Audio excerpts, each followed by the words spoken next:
រៀបសួរពុកម៉ែបងប្អូនទាំងអស់គ្នាខ្ញុំសូមណែនាំជាមួយនឹង apartment មួយដែលឈ្មោះ Royal Vista នេះផងដែរដែលនៅក្នុងប្រទេសវៀតណាម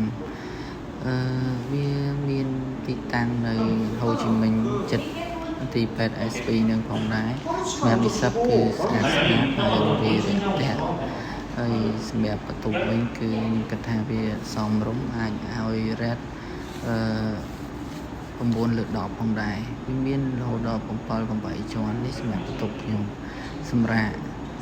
មុនចូលយើងត្រូវវាយកាតវាសិនទៅអាចចូលបានហើយយើងដាក់កាតចូលប្រអប់វាដើម្បីបើកភ្លើងអ្នកនរគឺបន្ទប់ធំទូលាយមែនតើវាមានទូមានកន្លែងដែលយើងធ្វើម្ហូបធ្វើអីទូទឹកកកតែអាចយើងខ្លះសេម្ហូបសម្រាប់អ្នកដែលស្នាក់នៅរយៈពេលយូរអញ្ចឹងណាឥឡូវយើងកន្លែងមើលក្នុងទូធំទូលាយយើងអាចដាក់ឲ្យបានហើយសម្រាប់តម្លៃខ្ញុំ